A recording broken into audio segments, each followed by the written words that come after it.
Hi class, so for today, we will going to solve quadratic equation by factoring. So example, we have x squared minus 2x minus 15 equal to 0. So by the title itself, factoring, kinahanglan nato i-recall lang atong lesson nga na-learn sa factoring. Most especially, factoring trinomials, general trinomials. So in that term, kinahanglan nato og duha ka bracket since in general trinomial, atong factors are two binomials. So again, to recall, ang atuang unang buhaton is to factor out the first term, okay, factor of first term, and factors of the last term, okay?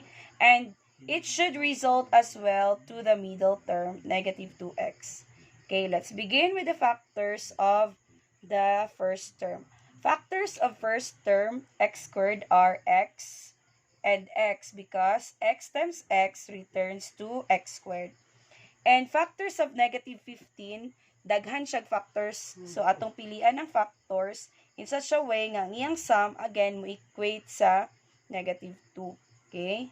So, factors of negative 15 can be 15 times negative 1 or negative 15 times positive 1, or we can also have 5 times negative 3 or negative 5 times positive 3. Okay, in that case, we have to add, okay, we have to add the 2 if ang ilahang sum is equal to our middle term, which is negative 2. Okay, so I-recall gid nato atong factoring skill. So we have negative 15 plus negative 1, so that's positive 14. Okay, this one is negative 14. This one is positive 2.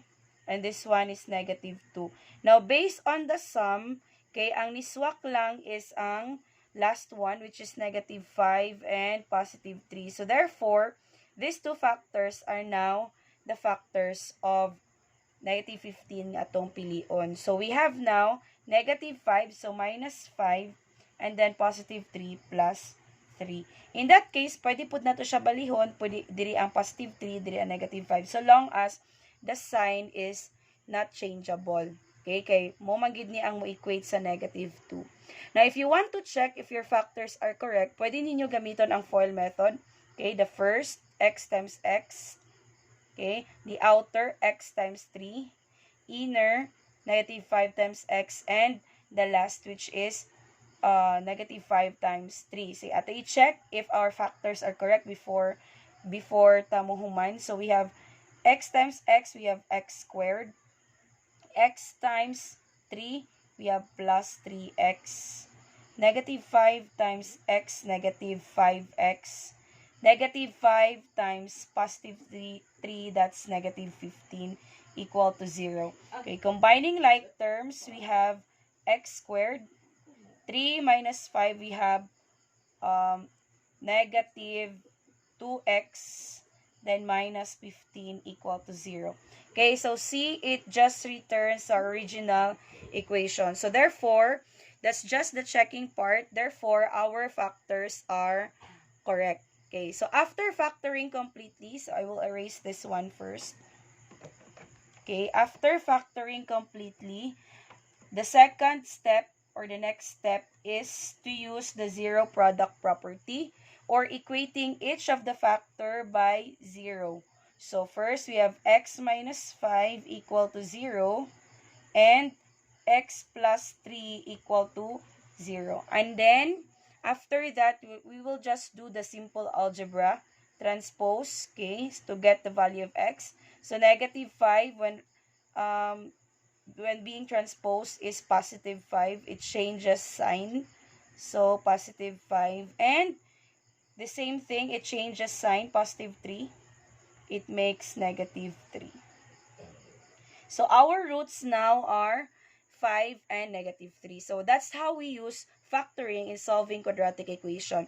Now, if you want to make sure that your answers are correct, you can check it by substituting each of this to the original equation, and it should be equal to 0. Okay, so I will show you, okay, the checking. So if we have 5, if we use x equals 5, so let's check. So instead of x squared, that means 5 squared minus 2 times 5 minus 15. It should be 0. Let's see if it is 0.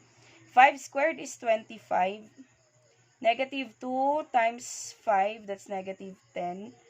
Minus 15 equal to 0. So we can see 25 minus 10 is 15. Minus 15, that is really 0. So 0 equal to 0. So correct, 5 is our solution. And on the other hand, we have x equals negative 3. Okay, substituting negative 3 squared minus 2 times negative 3 minus 15, it should be 0.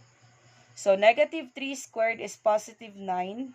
Negative 2 times negative 3, that's positive 6 minus 15 equal to 0.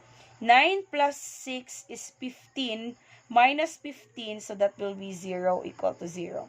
Okay, so negative 3 is also our solution or our correct answer. So, that's how we check, okay? And this is the final answer, 5 and negative 3. Okay, so that's how we solve quadratic equation using factoring.